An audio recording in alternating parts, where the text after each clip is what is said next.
evening, my friends, and welcome back to another episode of Merry Scary Christmas. Old Vampire must apologize for not being here last week for episode 2. So today is episode 2 of Merry Scary Christmas. We had a family emergency.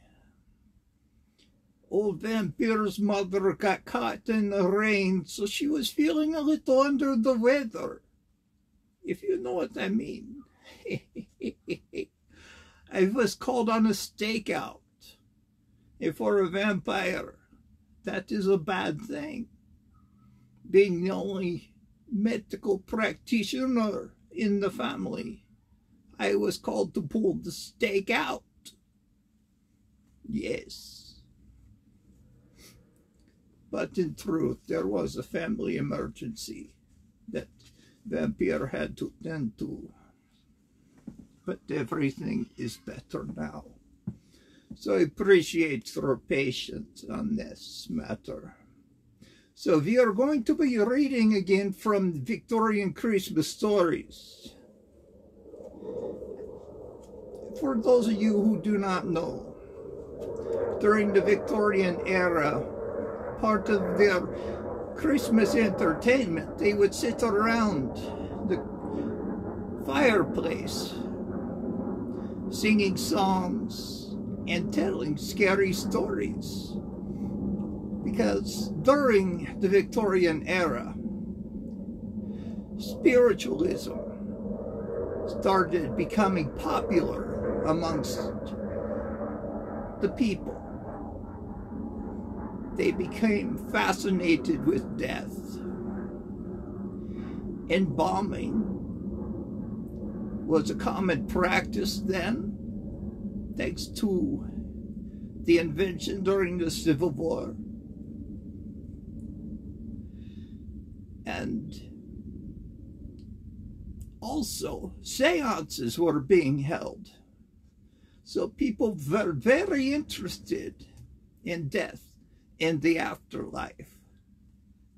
People would wear death rings, which were skull-shaped rings. Old Vampire does have a death ring from that era. So they would tell scary stories to scare one another. So it became a tradition which slowly died out. So the story we're reading was written by M.R. James. It is called "Oh, Whistle, and I'll Come to You, My Lad." And it reads, "I suppose you will be getting away pretty soon. For term is over, Professor. And a person not in the story to the professor of ontography. Soon after, they had sat down next to each other at a feast at the hospitable hall of St. James College. The professor was young, neat, and precise in speech. Yes, he said, my friend, have been making me take up golf this term, and I mean to go to the East Coast in point of fact to Burnstow. I dare say you know it, for a week or 10 days to improve my game. I hope to get off tomorrow. Old Perkins, said a neighbor on the other side, if you're going to Burnstow, I wish you would look at the site of the Templars precipitory, and let me know if you think it would be any good to have a dig there in the summer. Oh, Bjorn needs his reading glasses. Yes, vampire reading glasses. Yeah, doing it more to be comical than anything. And it makes me look dignified. Instead for reading about professors and stuff like that.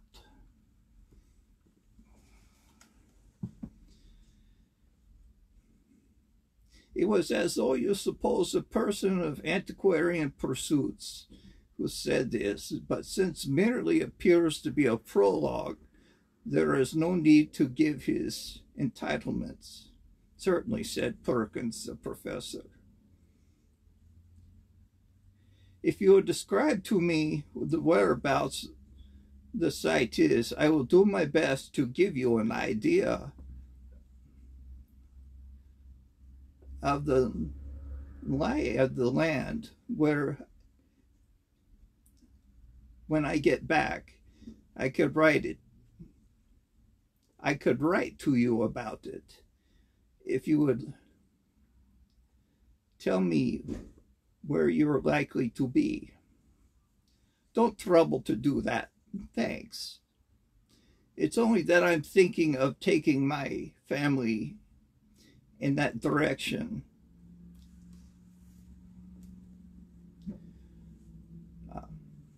In the long, it is certain to me that as very few of the English precipitories have ever been properly planned, I might have an opportunity of doing something useful on off days. The professor rather sniffed at the idea that planning out a precipitory could be disgraceful as useful, his neighbor continued.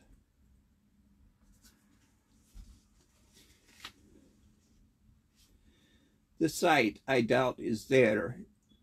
Is anything showing above ground?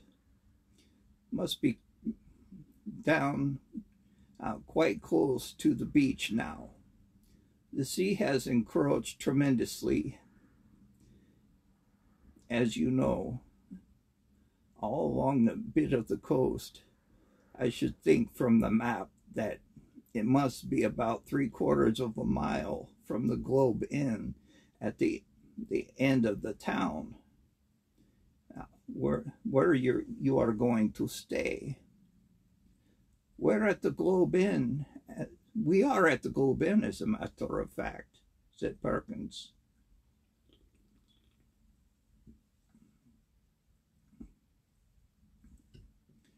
I have engaged a room there.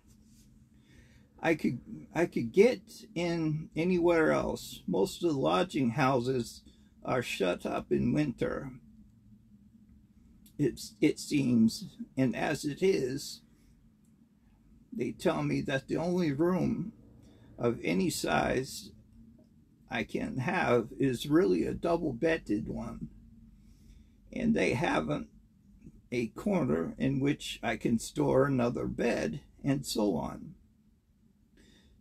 But I have a fairly large room, for I am taking some of my books down, and I mean to do a bit of work. And I thought, I don't quite fancy having an empty bed, not to speak of two, in which I may call for the time being my study. I suppose I could manage to rough it for a short time. I shall be there. Do you call having an extra bed in your room roughing it, Perkins? Said a bluff person opposite. Look here, I shall call down and occupy it for a bit. It'll be company for you. The professor quivered, but managed to laugh in a courteous manner. By all means, Roger. There's nothing I should do better, but I'm afraid you would find it rather dull. You don't play golf, do you? No, thank heaven, said rude Mr. Rogers. Mr. Rogers is not rude. He is a very kind and gentle man with his little puppets and his little trolley car. Oh, different Mr. Rogers, I'm sorry. Well, you see, when I'm not writing, I shall mostly be out on the links, and that, I say, would rather be dull for you, I am afraid. Oh, I don't know. There's a certain to be somebody I know in the place, but of course, if you don't want me, speak the word, Perkins. I shouldn't be offended. Truth, as you always tell us, is never offensive. Perkins was indeed scrupulously polite and strictly truthful. It is to be feared that Mr. Rogers sometimes practiced upon his knowledge of these characteristics. In Perkins' breast there was a conflict now raging, which for a moment or two did not allow him to answer. But interval being over, he said, "Well, if you want the exact truth, Rogers, it was considered whether the room I speak..." But I considered whether the room I speak of would really be large enough to accommodate the both of us comfortably. As whether, mind, I shouldn't have said this if you didn't press me. You would not have constitute something in the nature of hindrance to my work. Rogers laughed loudly. Well done, Perkins, he said. It's all right. I promise not to interrupt your work. Don't you disturb yourself about that. Don't. No, I won't come if you don't want me. But I thought I should do so nicely to keep the ghosts off. Here he might have been so to wink and to nudge his next neighbor. Perkins might also have been seen to become pink. I beg pardons, Perkins, Roger continued. I ought to have said that. I forgot you didn't think heavily on those topics. Well, Perkins said, as you have mentioned the matter, I freely own that I do not like careless talk about what you call ghosts. A man in my position, he went on, raising his voice a little, cannot, I find,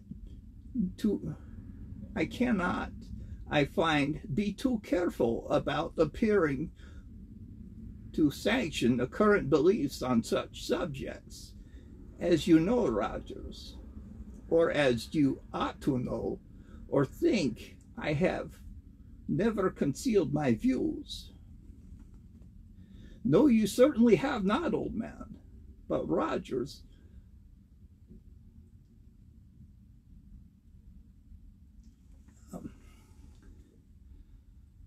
sotto voce, that's some sort of Latin term. Sotto voce. Got to touch up on my Latin.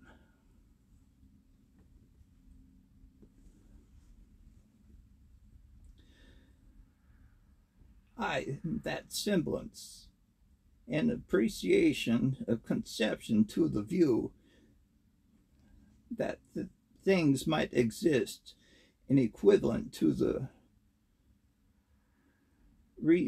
renunciation of all that I hold most sacred, but I am afraid I have not succeeded in securing your attention. Your undivided attention was what Dr. Blimber actually said, Rogers interrupted, with every appearance of an earnest desire of accuracy. But I beg your pardon, Perkins. I'm stopping you. Not at all, said Perkins. I don't remember Blimby, perhaps. He was before my time, but I don't remember going. But I needn't go on. I'm sure you know what I mean. Yes, yes, said Rogers, rather hastily. Just so. Well, we'll go into it fully at Burnstow or somewhere. In reporting above dialogue, I have tried to give an impression which you made on me, that Perkins was something of an old woman, rather hen-like, perhaps in her little ways totally destitute, alas, of the sense of humor. But at last, the same dauntless sense of convictions of a man deserving of the greatest respect. Whenever or not a reader has gathered so much, that was the character which Perkins had. On the following day, Perkins did as he had hoped, succeeded in getting away from college and arriving in Burnstow. He is made welcome at the Globe Inn and was safely installed in a large double-bedded room in which we have heard, and was able before retiring to the rest of the arrangement his materials for work in apple pie order upon the accommodations, the commodious table which occupied the outer end of the room and was surrounded on three sides of windows looking out seaward. That is to say, the central window looking straight out to the sea, and those on the left and right commanded prospects along the shore to the north and the south, respectively. And on the south you saw the village of Burnstow, and on the north no houses were to be seen, but only the beach and the low cliff banking it. Immediately in front was a strip, not considerable, on rough grass dotting with old anchors, capstains, and so forth. Then a broad path, then a beach. Whatsoever may have been there in the original distance between the Globe Inn and the sea, no more than 60 yards now, separated them. The rest of the population of the inn was, of course, a golfing one, and included a few elements that call for a special description. The most conspicuous figure was perhaps of an ancient military secretary of a London club, and possessed of a voice of incredible strength and the view of pronouncedly Protestant type, and they were apt to be apt to find utterance after his acceptance upon the mainstreams of the vicar, an established man with inclinations towards a picturesque ritual, which he gallantly kept down as far as he could out of the difference of East Anglian tradition. Professor Perkins, one of whose principal characteristics was pluck, spent the greater part of the day following his arrival to Burnstow in what he had called improving his game, in company with the Colonel Wilson, and during the afternoon, whenever process improving, whether to blame or not, I am not sure, that the Colonel's demeanor assumed the coloring so lurid that even Perkins jibbed at the thought of walking home with him from the links. He determined, after a short furtive look at the bristling mustache and those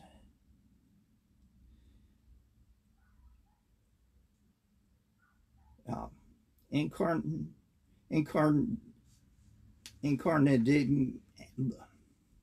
I'm getting fang-tied here, incarnadine features, that it would be wiser to allow the influences of tea and tobacco to do what they could with the Colonel before the dinner hour should render a meeting inevitable. I might walk home tonight along the beach, he reflected. Yes, and take a look. There will be a light enough for that at the ruins of which Disney was talking. I don't exactly know where they are, by the way, but I expect I can hardly help stumbling on them. This is accomplished, I may say, in the most literal sense, for in picking his way from the links to the shingle beach, his foot caught partially on a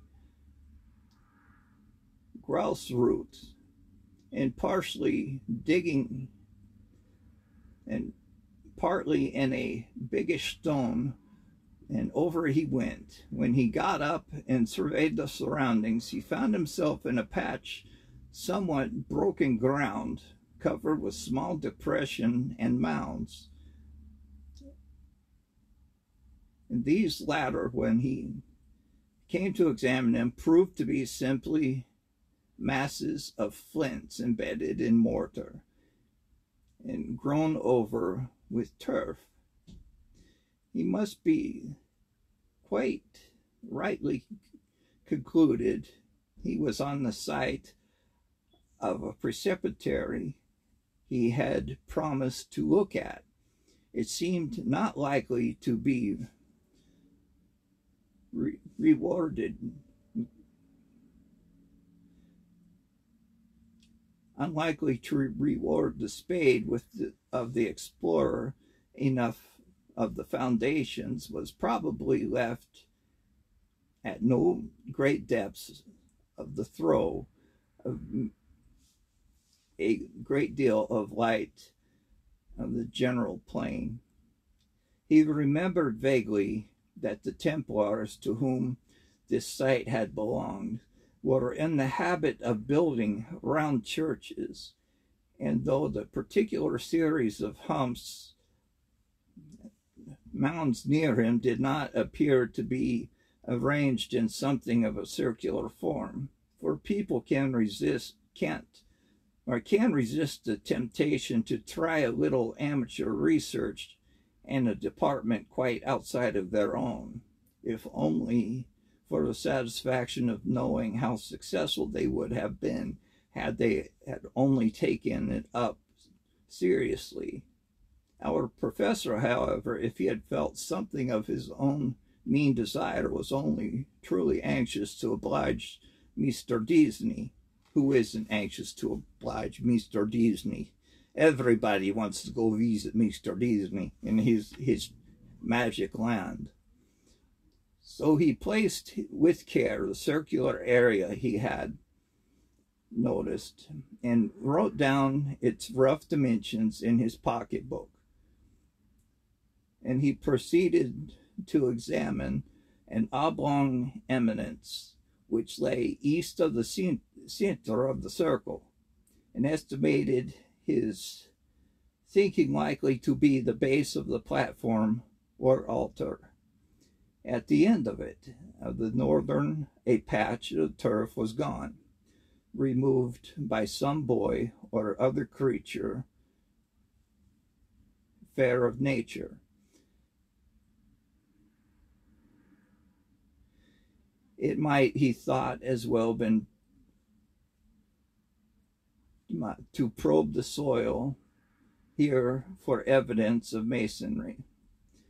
He took out his knife and began scraping away the earth, and now followed another like discovery. A portion of the soil fell inward as he scraped and discovered a small cavity.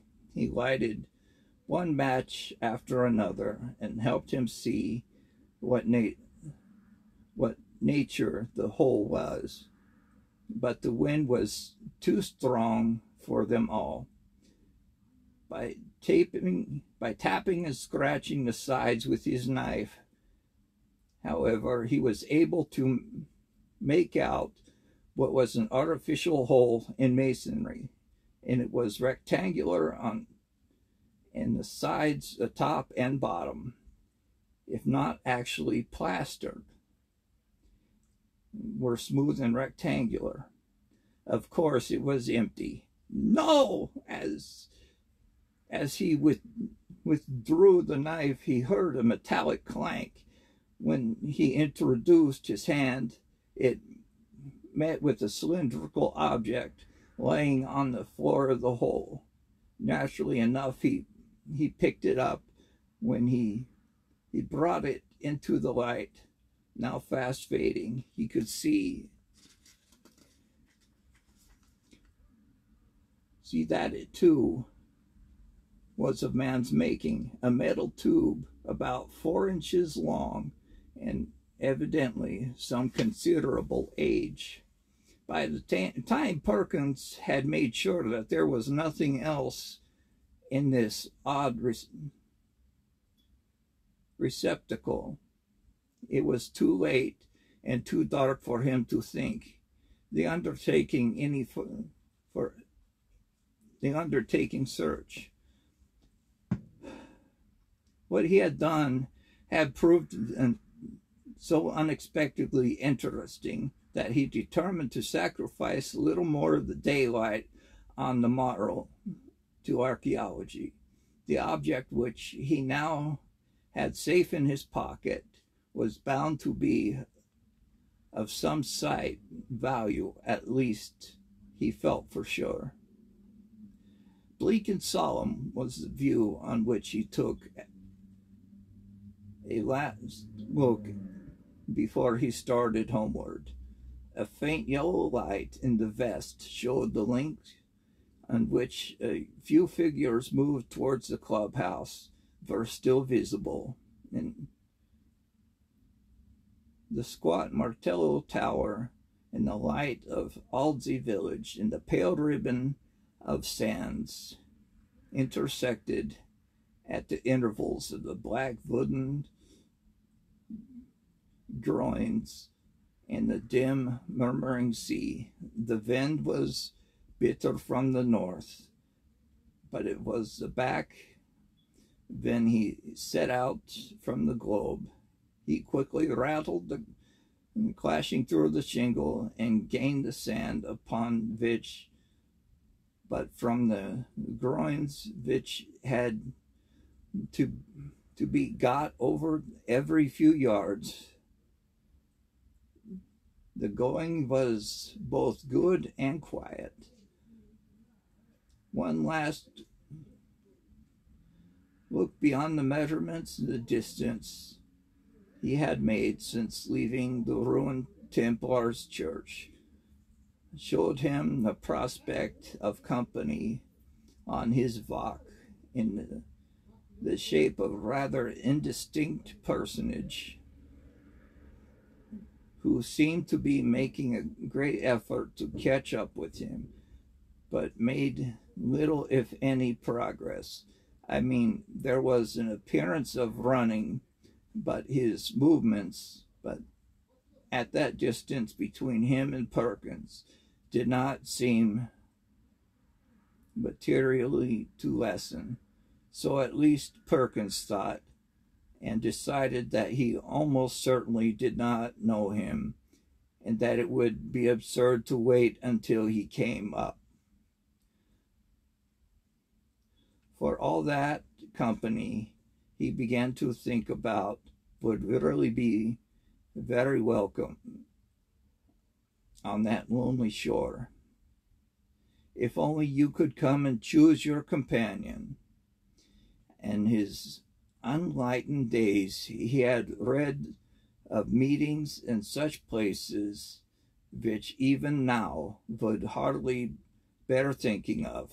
He went on thinking of them, however, until he reached home, and particularly of which catches most people's fancy at some time of their childhood. Now I saw in my dream that Christian had gone but a very little way when he saw a foul fiend coming over the field to meet him. What should I have done? What should I do now, he thought, if I looked back and caught sight of the black figure sharply defined against the yellow sky and saw that it had horns and wings? I wonder whether I should stand up and run for it.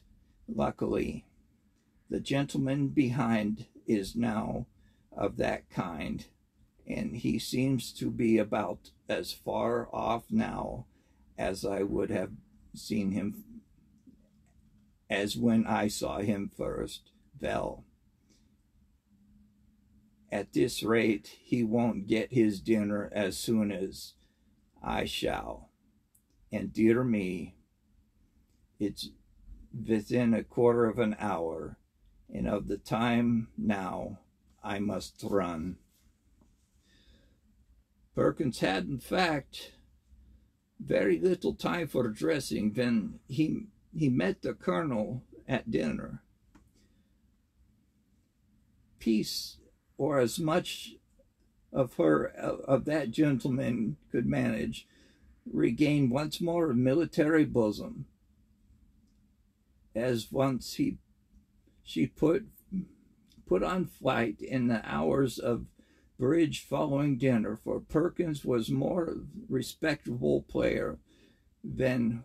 Therefore, he retired towards 12 o'clock. He felt that he had spent his evening in quite a satisfactory way, and that even for so long as a fortnight of 3 weeks, life at the Globe would have been supportable under similar conditions, especially though if I go on improving my game.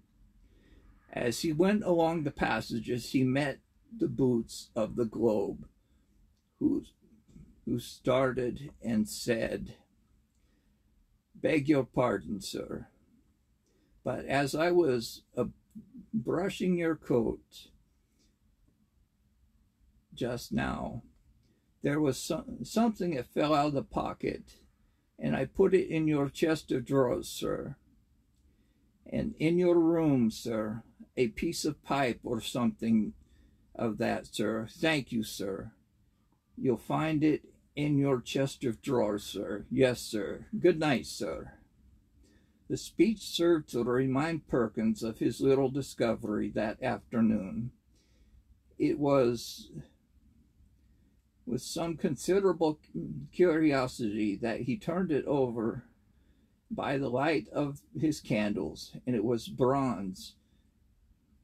He now saw it was shaped very much after the manner of a modern dog whistle. In fact, it was, yes, certainly it was actually no more nor less a whistle. But he put it to his lips, but it was quite full of fine caked up sand of earth, but it would not yield a knocking.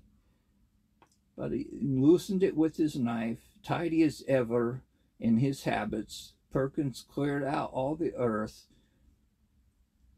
onto a piece of paper and took the ladder to his window and emptied it out. And the night was clear and bright, as he saw when he had opened the casement.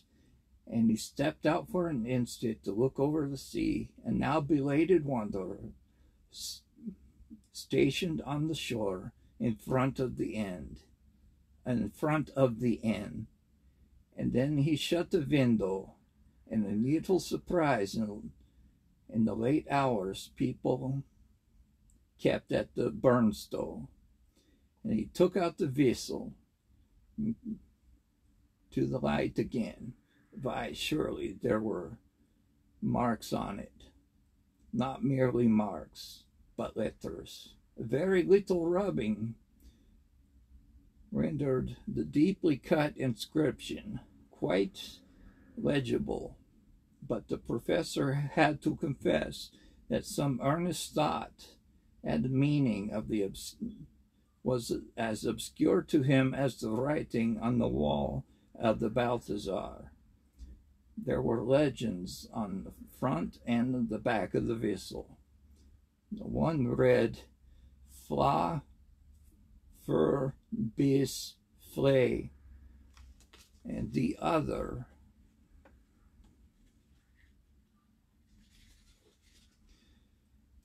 Quais est iste que unite. I ought to be able to make it out, he thought, but I suppose I am a little rusty at Latin.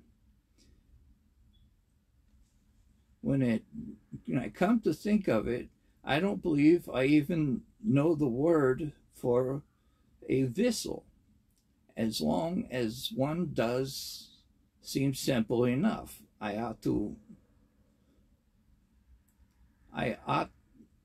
ought to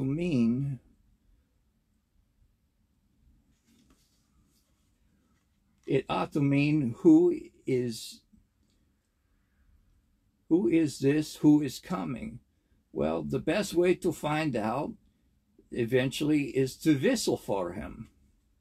He blew tentatively and stopped suddenly and started, and yet, pleased at the note he had elicited. It had quality and infinite distance in it, and soft as it was, he somehow felt it must be audible for miles around. It was a sound, too, that seemed to have the power which many since posed and formed pictures in the brain. He saw quite fairly the moment of visions in a wide, dark expanse of the night, in a fresh wind blowing in the midst of a lonely figure. How employed, he could not tell. Perhaps he could have seen more had not the picture been broken by a sudden surge of gust of wind against his casement so suddenly that it made him look up, just in time to see the white glint of the seabird's wings somewhere outside the dark panes. and the sound of the whistle had so fascinated him that he could not help trying it once more, this time more boldly. The note was a little, if at all, louder than before, and the repetition broke the illusion. No picture followed, as he had half hoped it might. But what is this? Goodness! What forced the wind to come up in a few minutes? What tremendous gusts! Therefore, there, I knew the wind fastened was no use. Ah, I thought so. Both candles out. It's enough to tear the room to pieces. The first thing was to get the window shut, while you might count 20. Parkins was struggling with the small casement and felt almost as if he were pushing back the sturdy burglar. So strong was the pressure. It slackened all but once as the wind banged to and the latch shut itself. Now to relight the candles and see what damage, if any, had been done. No, nothing seemed amiss. No glass had been broken in the casement, but the noise so evidently roused at least one member of the household, the colonel, who was to be heard stomping in his stocking feet on the floor above and growling. Quickly as it had risen, the wind did not fall at once. On it went, moaning and rushing past the house, at times rising to a cry so desolate that Parkins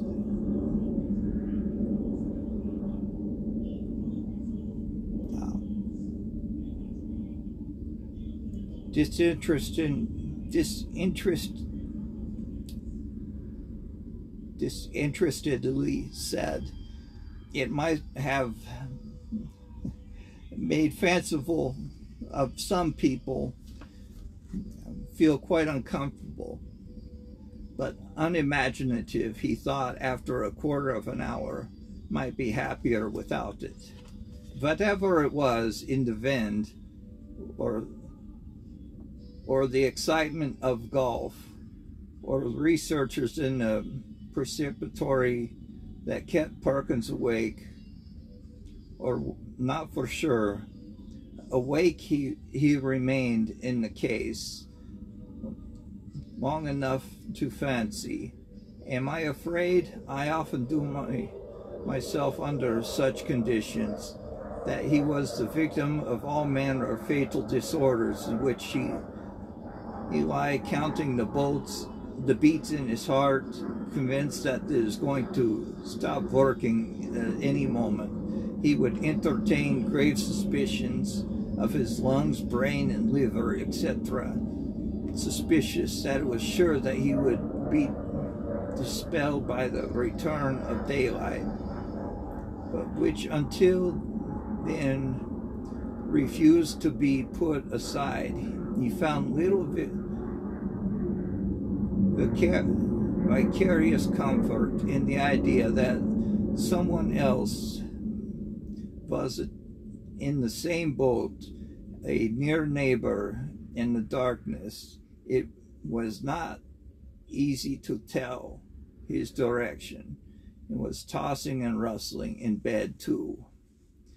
The next stage was that Perkins shut his eyes and determined to give up sleep every chance. Here again, over the excitement asserted itself in no other form of making pictures. It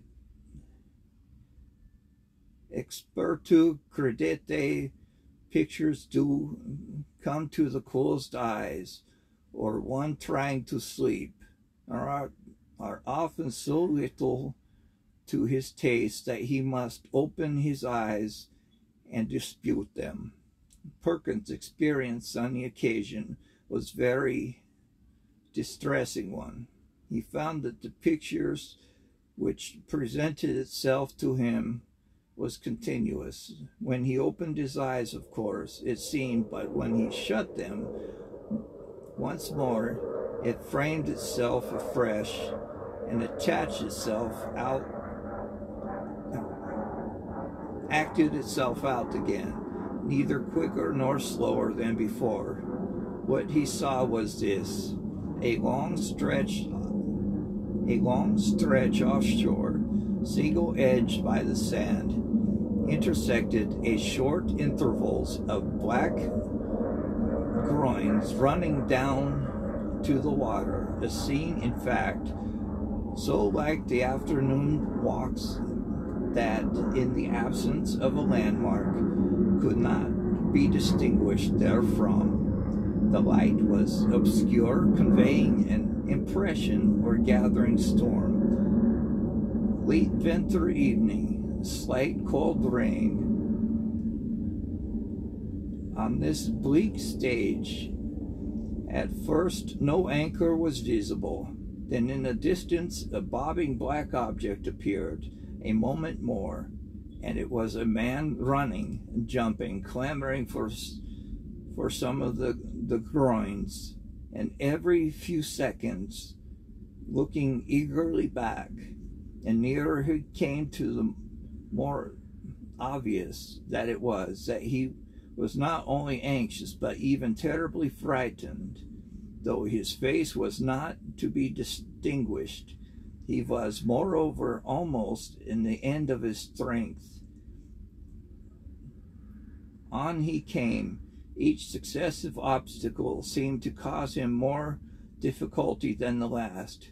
Will he get over this next one, thought Perkins. It seems a little higher than the others. Yes, half climbing, half throwing himself, he did get over. He fell all in a heap. On the other side, the side nearest to the spectre, there all is really unable to get up again. He remained crouching under the groin, looking up in the attitude of painful anxiety. So far, no cause whatsoever for the fear of running had been shown, but now he began to be seen far up on the shore, a little flicker of something light-colored moving to and fro, the great swiftness of irregularity, rapidly growing larger. It too declared itself as a figure of pale, fluttering draperies, ill-defined. There was something about its motion which made Perkins very unwilling to see it at close quarters. It would stop, raise its arms, bow itself towards the sand, and then run, stomping across the beach and to the water's edge and back again, and then rise upright once again, and continuing its course forward at the speed that was startling and terrifying. The moment came when the pursuer was hovering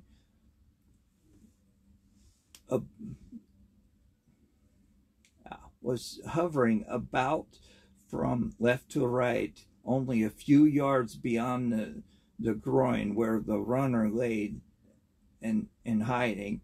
After 2 or 3 ineffectual castings hither and thither, it came to a stop, stood upright with his arms raised high, and then darting straight forward, towards the groin. It was at this point that Perkins failed his resolve to keep his eyes shut. With many misgivings as to incipient failure of eyesight, overworked brain, excessive smoking, and so on, he finally resigned himself to light his candle and get out a book and pass the night waking rather than tormented by his persistent paranoia, when he saw clearly enough that he could only be a morbid reflection of his walk in the thoughts of that very day. In the scraping of a match on the box, in the glare of the light, must have startled some creatures of the night, rats or what not, which he heard scurrying across the floor from the side of his bed with much rustling. Dear, dear, the match is out. Fool that it is. But the second one burnt better, and the candle and the book were duly procured, over which Perkins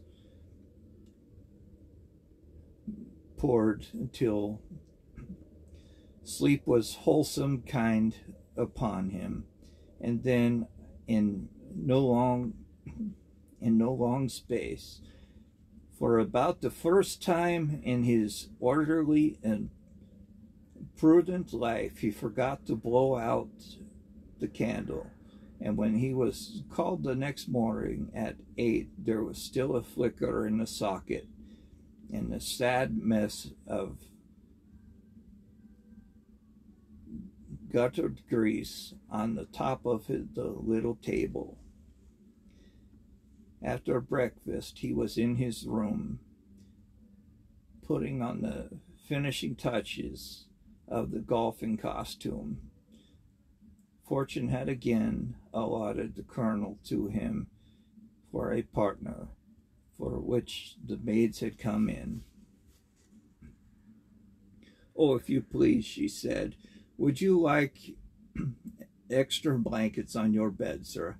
"Ah, thank you," said Perkins. "Yes, I think I should like one. It seems likely to turn rather colder." "It was a very short time," said the maid said. In a very short time, the maid was back in with a blanket. "Which bed should I put it on, sir?" she asked. "What?" "Why, that one. The one I slept in last night," he said, pointing to it. "Oh, yes. I beg your pardon, sir. But it seemed to have been tried, both of them. Leastways, you had to make both of them up this morning." "Really? How very absurd," said Perkins. "I certainly never touched the other except to lay my things on it. Did you actually seem to have slept? Did it actually seem to have been slept in?" "Oh, yes, sir," said the maid. "Why, all things were crumpled and thrown about in all ways, as if you'll excuse me, sir, quite as if someone hadn't passed out, but very poor night, sir." "Dear me," said Perkins. "Well, I may have disoriented it more than I thought. Well, I unpacked my things. I'm very sorry to have gotten you the extra trouble, I'm sure. I expected a friend of mine soon, by the way, a gentleman from Cambridge, to come and occupy it for a night or two. But that will be all right, I suppose, won't it?" "Oh, yes, to be sure, sir. Thank you, sir. It's no trouble at all, I'm sure," said the maid, and departed to giggle with her colleagues. Perkins set forth with a stern determination to improve his game. "I'm glad to be able to report that he succeeded so far as to impress the colonel. He had been rather repining at prospect of a second day's play in his company, became quite chatty as the morning advanced, and his voice boomed out over the flats, as certain also over his own minor poets have said, like some great Borden in the minister's tower. Boy, how long is the story? I thought I chose a short one. Okay, just a few more pages. Goodness me. Extraordinary Vend, what we had last night. It is my old home. We should have said by now.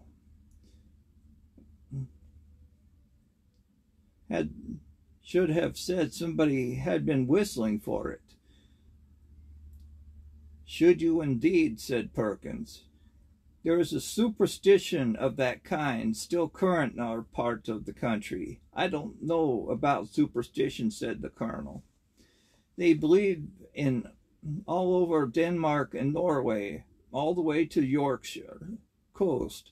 All my experience in mind that you're generally somewhat at the bottom of what these country folk hold on to, that have held to for generations, but it is to drive over whatever might have been said. The golfing reader would have to imagine appropriate digressions at the proper intervals.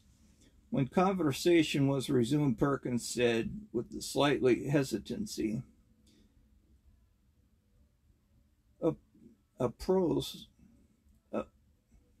apropos of what you are saying now, Colonel, I think it ought to tell you that my own views of such subjects are very strong. I am, in fact, a convinced disbelief in that is what you call the supernatural. What? Said the colonel. Do you mean to tell me that you don't believe in second sight or ghosts or anything of that kind? And nothing whatsoever of the kind, returned Perkins' family. See, what he is referring to is a superstition of what's called whistling up a storm. That is why it is considered bad luck to whistle on a ship, because you are believed to whistle up a storm.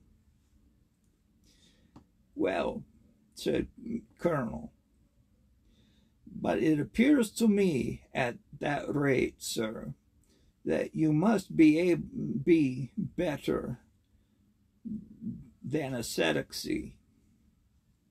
Perkins was at the point of answering that, in his opinion, the ascetics were the most sensible persons who had ever read in the Old Testament, but feeling some doubted or whatever much mentioned of them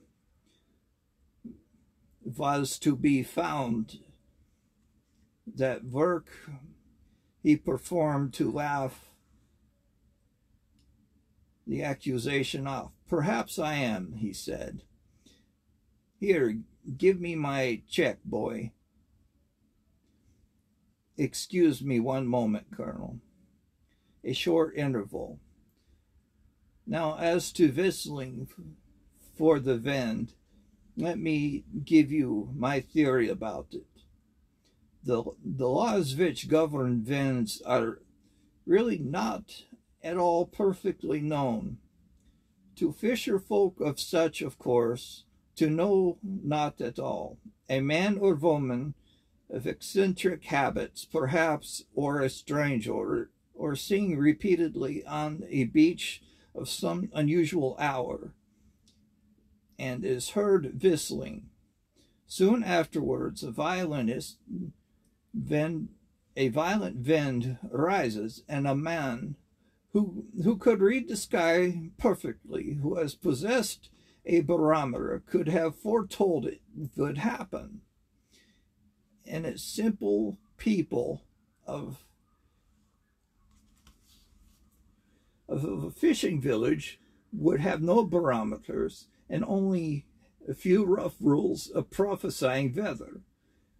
Whatever more natural than the eccentric personages persuaded should be regarded of having raised the wind, or that should have clutched eagerly in the reputation of being able to do so.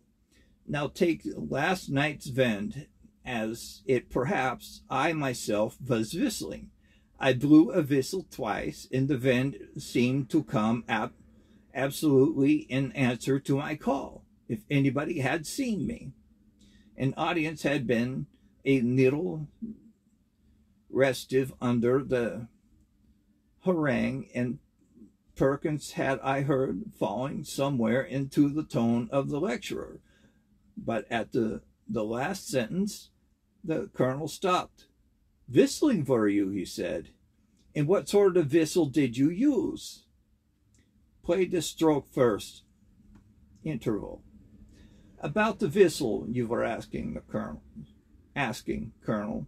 I'd rather a coarse one, a curious one. I have it in my... No, I see I have left it in my room. As a matter of fact, I found it yesterday." And then Perkins narrated the matter and the discovery of the whistle, upon hearing which the colonel grunted the opinion of that.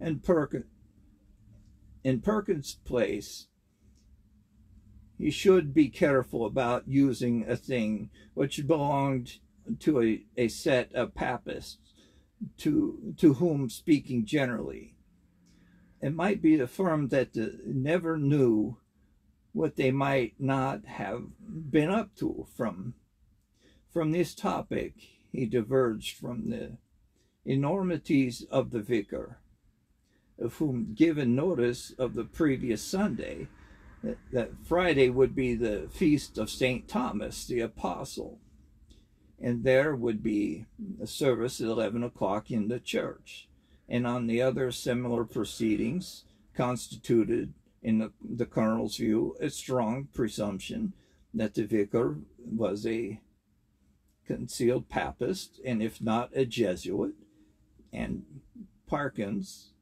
who could not very readily follow the colonel in this region, and did not disagree with him. In fact, they did not go on so well together in the morning, and there was no talk on either side of the separation after lunch. Both continued to play well during the afternoon, or at least well enough to make them forget everyone else, until the light began to fail them. Not until then did Perkins remember that he had meant to do more of the investigating at the preceptory, but it was of no great importance, he reflected. One day was as good as another, he thought, as well to go home with the colonel. As he turned the corner of the house, the colonel was almost knocked down by a boy who was rushing into them at the top of his speed, and then insisted on running away, hanging on to him and panting. The first words of the warrior were naturally those of reproof and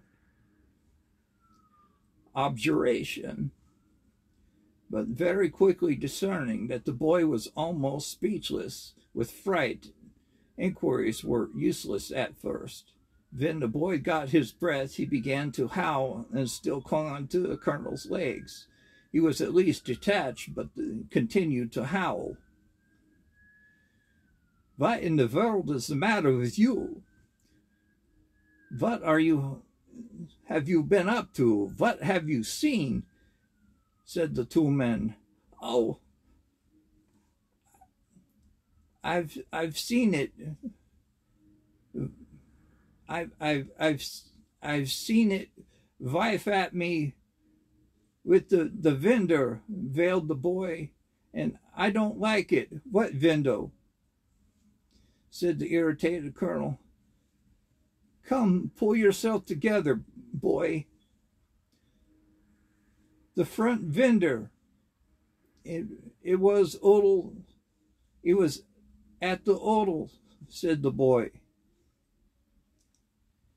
At this point, Parkins was the favor of sending the boy home, but the colonel refused. When he wanted to get into the bottom of it, he said it was the most dangerous to give a boy such a fright as this one had, as if it had turned out that people had been playing jokes.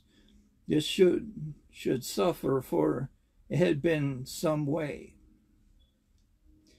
It was a series of questions that had been out of this story. The boy had been playing about on the grasses in front of the globe with some others when they had gone home to their teas. And he was just going when it had happened to look up in front of the vendor, and he saw it was waving at him. It seemed to be a figure of some sort. It was white as far as he knew. It couldn't see its face. It waved at him. It weren't a right thing. Not so much in a right person. Was there a light in the room? No, he didn't think so. Or to look, there was a light, which was in the window. Was in the top or the second one? Then the second one, the big vendor, which got two little ones at the sides. Very well, my boy, said the colonel. After a few more questions, you run away now. I expect it was some person trying to give you a start. Another time, like a brave English boy, you just throw a stone. Well, no, not that exactly, but you go and speak with the waiter or to Mr. Simpson, the landlord, and yes, and say that I advise that you do so.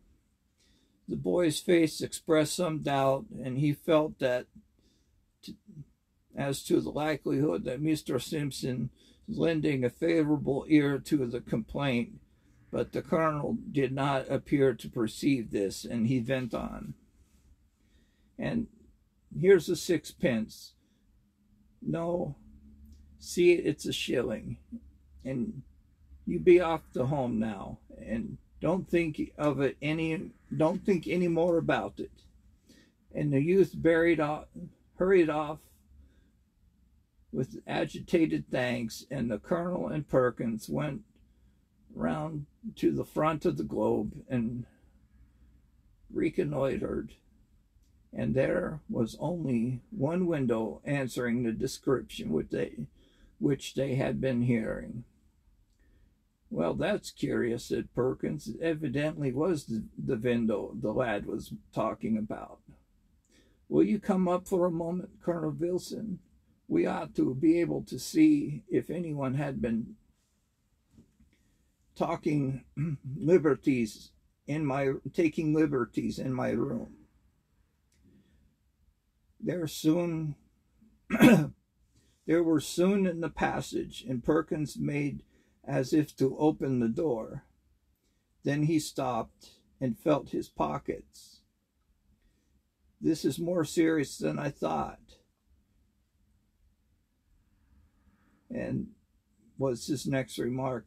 I remember now. Before I started this morning, I locked the door.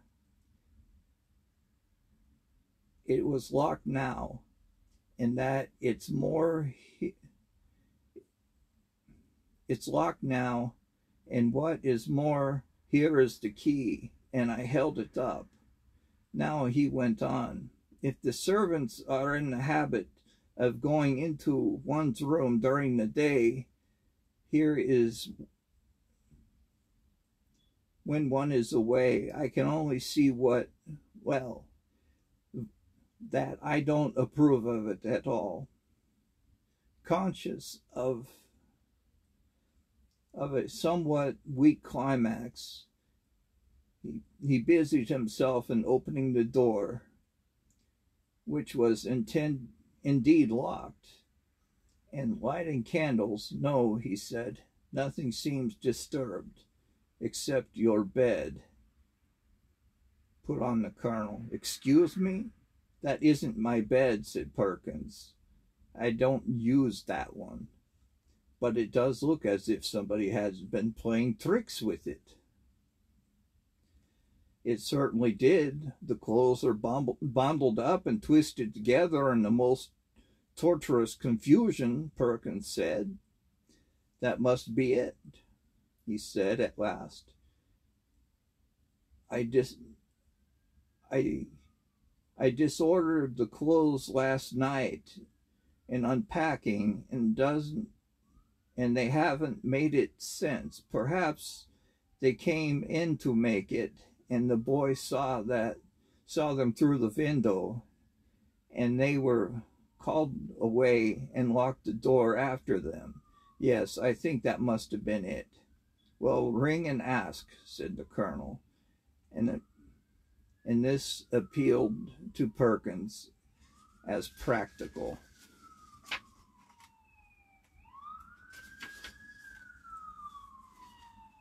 The maid appeared and made a long story short, deposed that she had made the bed.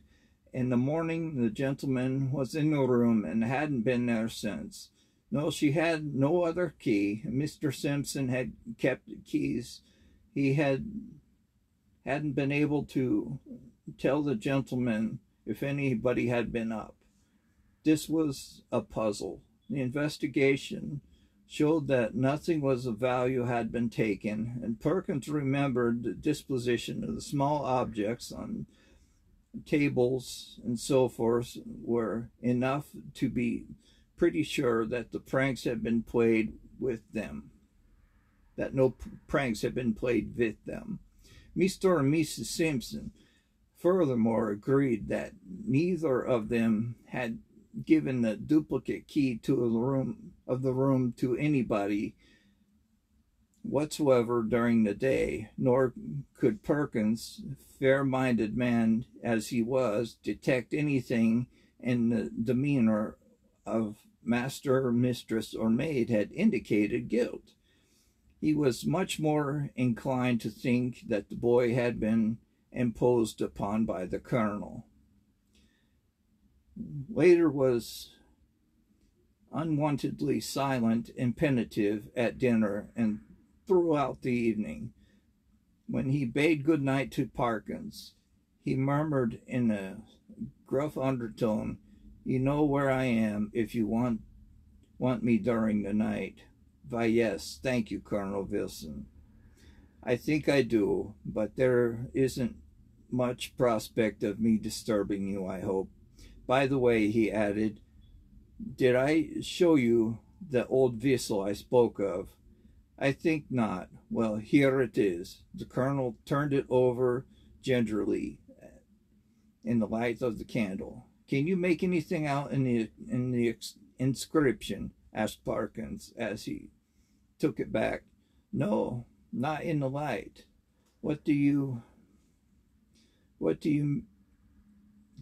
mean to do with it?" "Oh, well, when I get back to Cambridge, I shall submit it to some of the archaeologists there and see what they think of it. And very likely, if they consider it worth having, I may present it to one of them for their museum." said the colonel. Well, you may be right. All I know is that if it were mine, I would chuck it straight into the sea, and no, it's no use talking. I'm well aware, but I expect that with you it's a case of live and learn. I hope so, I'm sure, and I wish you a good night. He turned away, leaving Parkins and Ep2 speak at the bottom of the stair, and soon each was in his own bedroom. In some unfortunate accident, there was neither blinds nor curtains in the windows of the professor's room. The precious knight had thought little of this, but tonight there seemed to be every prospect of a bright moon rising in the sun to shine directly on his bed, my kind of night, and probably wake him later on.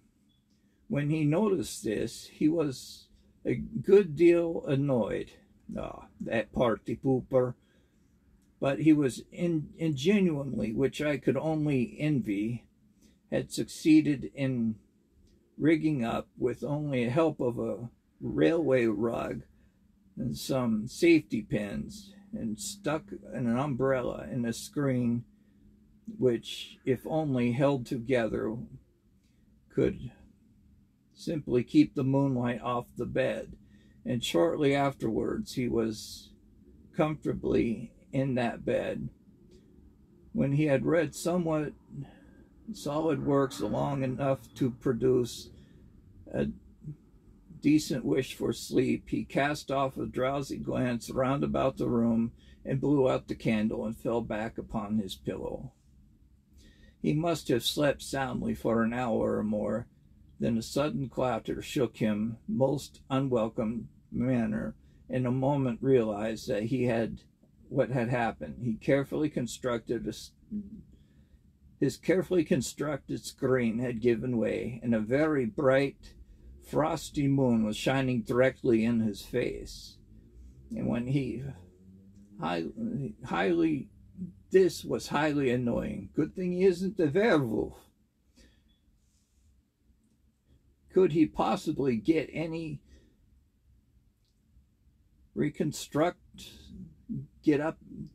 Could he possibly get up and reconstruct the screen, or could he manage to sleep if he did not? For some minutes he did lay and pondered over the possibilities. Then he turned over sharply, with all his eyes open, and lay breathlessly listening. Then he had been a moment, he was sure, then in the empty bed, the opposite side of the room. Tomorrow he would have it moved, and there would be rats or something playing about in it. It was quiet now. No, the commotion began again, and there was rustling and shaking, surely more than that a rat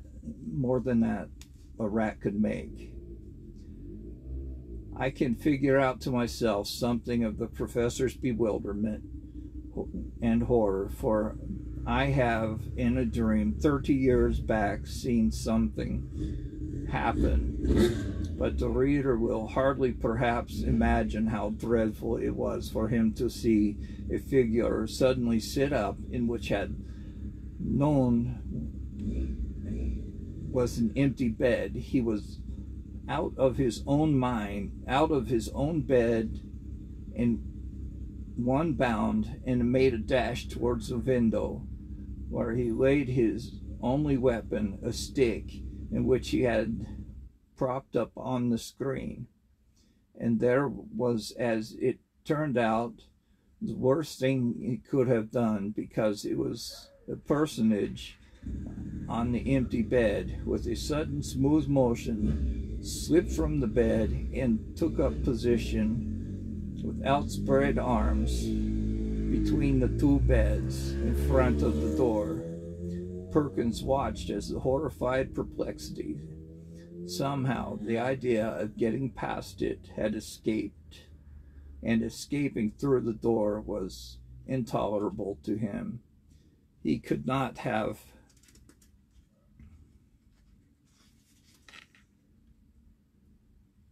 borne. He did not know why.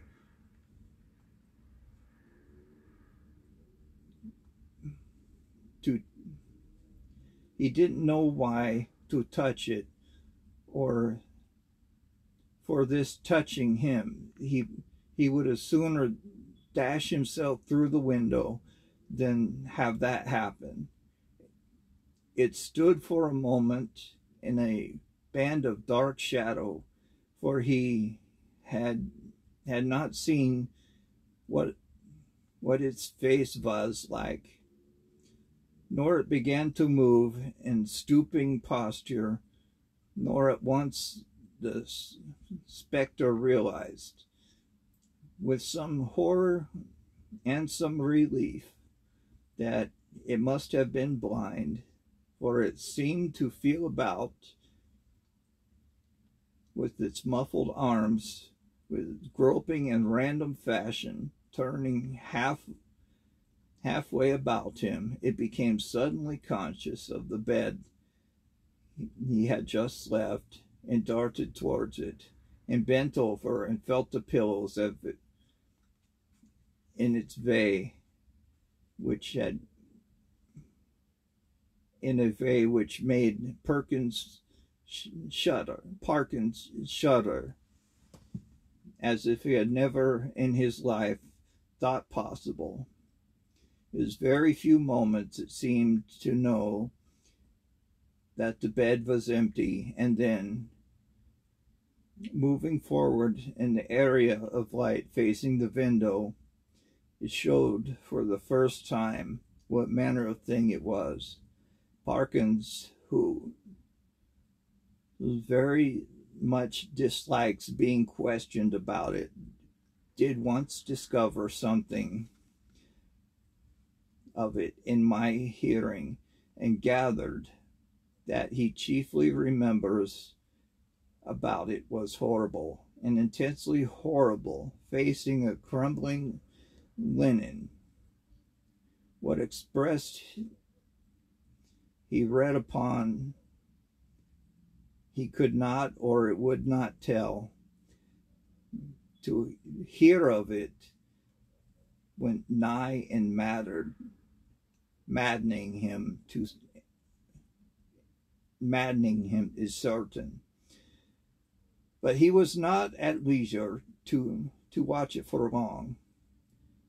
With formidable quietness, it moved into the middle of the room, and groping and waving, one corner its draperies swept across Perkins' face.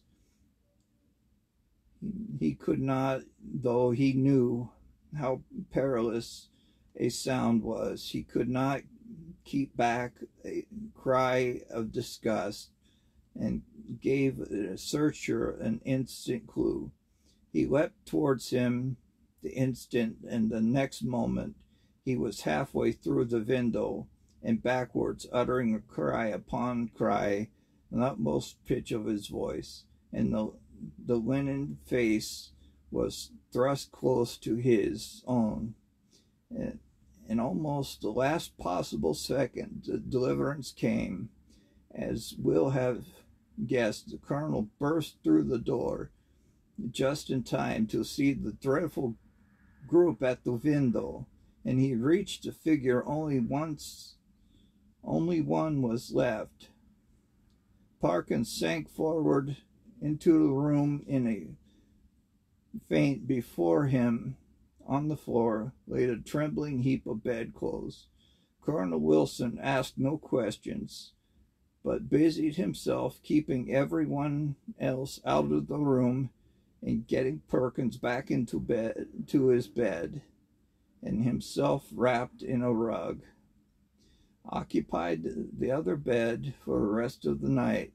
Early the next day, Rogers arrived, more welcome than he would have been the day before, and the three of them held a very long consultation in the professor's room. At the end of it, the colonel left the hotel door carrying a small object between his finger and his thumb, which he cast far into the sea, and the very brawny arm could send it. Later, on the smoke burning of the ascending from the back of the premise of the globe, exactly what explanation was patched up for the staff and the visitors of the hotel, I must confess I do not recollect. The professor was somehow declared the ready suspicion of delirium tremens and the hotel's reputation of a troubled house. And there was not much question as to what would have happened to Parkins if the colonel had not intervened when he did. He would rather have fallen out of the window or else lost his wits. But it is not so evident what more the creature would have come to answer in the whistle would have done than frighten. There seemed to be obviously nothing material about it save for bedclothes of which it had made itself a body. The colonel, who remembered a not very dissimilar occurrence in India, was the opinion of Parkins had closed with it, could have done very little, and that it was one power was that of frightening. The whole thing, he said, served to confirm his opinion of the Church of Rome. There is really nothing more to tell, but as you may imagine, the professor's views on certain points are lesser clear-cut than they used to be. His nerves, too, have suffered. He cannot ever now see a surplice hanging on a door, quiet, unmoved, or a spectacle of a scarecrow in a field late on a winter afternoon, as cost him more than a sleepless night. Mr. Rogers was wrong. Okay. There you go. Scary story. So you find mysterious vessel on the beach, don't blow it. That's moral story. So hope you enjoyed it. I won't tie you up any longer. So hope you enjoyed story, scary story and all that. So, you know, have a good night. Be kind to everybody. Be kind to yourselves and your animals. Good night. See you next week for another scary story.